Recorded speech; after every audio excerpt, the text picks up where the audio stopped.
Seemed very pleased by the results so far. What do we know about the effectiveness of the attack that's been relayed to you?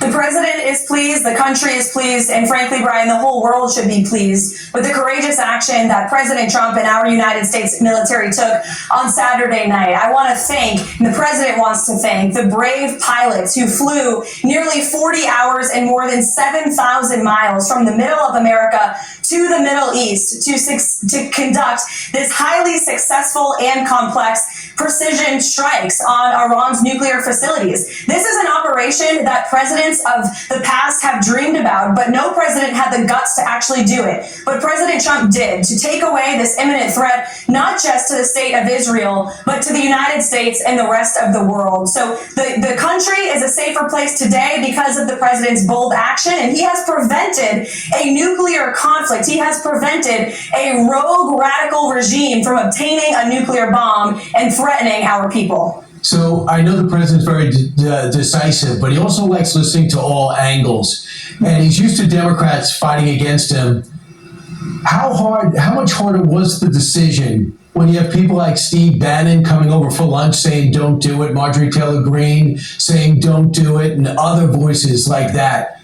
How did the president digest all that, knowing these people weren't necessarily against him, they're against pending action he more than likely was going to take?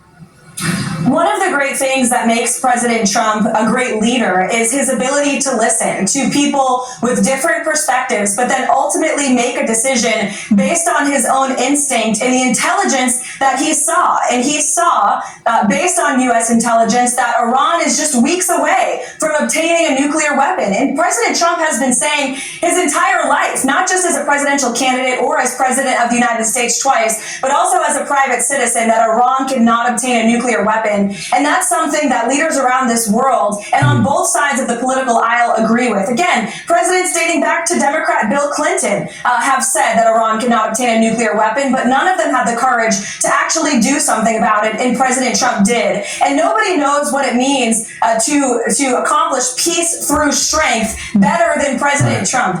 He is the one who came up with that motto and that foreign policy doctrine, and he successfully implemented it in his first term. And this is one of many steps he is taking to successfully implement peace in his second term. The president wants to see a peaceful and prosperous Middle East. He talked about that extensively when we took that historic trip to Saudi Arabia, and he talked about how the Iranian terrorist regime was bringing down the rest of the region, and our Gulf partners and allies agree with that sentiment. So the president wants peace. Sometimes you have to use strength to achieve it, and he's not afraid to use strength. And as Saturday night proved, the United States has the best and most lethal fighting force in the history of the world, and we can use it if we must. So the president tweeted out the next day, and I agree with you, by the way, and I think most everyone watching does, says it's not politically correct to use the term regime change, but if the current Iranian regime is unable to make Iran great again, why wouldn't there be a regime change?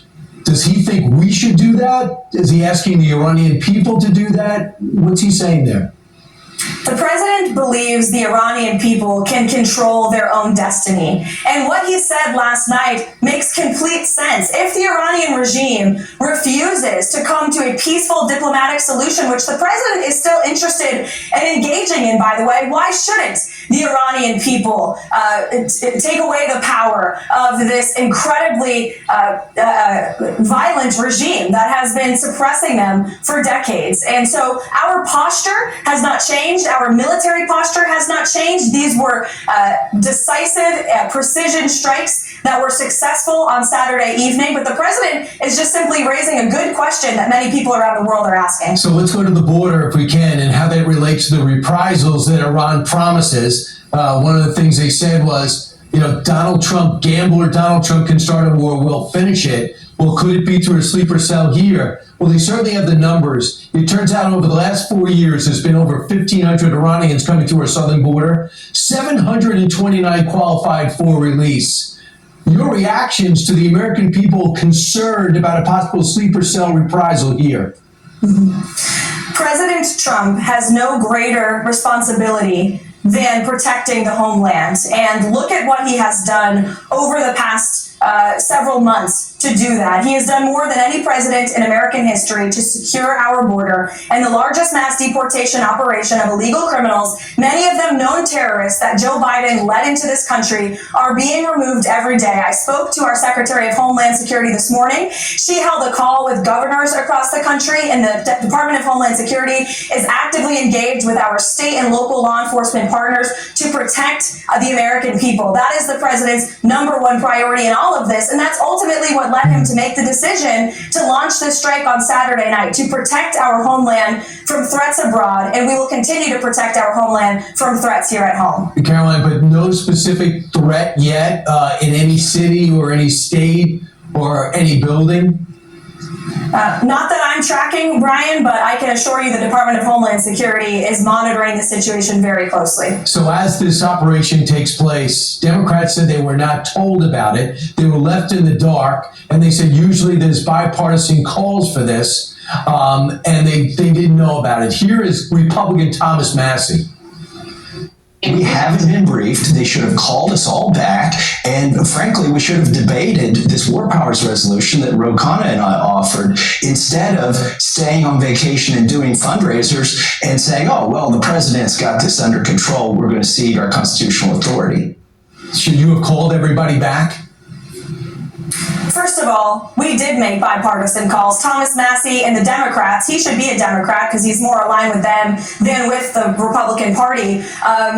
We're given notice. The White House made calls to congressional leadership. They were bipartisan calls. In fact, Hakeem Jeffries couldn't be reached. We tried him before the strike and he didn't pick up the phone, but he was briefed after, as well as Chuck Schumer was briefed prior to the strike. So this notion that CNN ran with at the White House did not give a heads up to Democrats is just completely false. In fact, both Senator Schumer's office and CNN had to retract that story last night because it was a blatant lie, and we showed them the timestamps from those phone calls. But I want to add something to Thomas Massey's false point.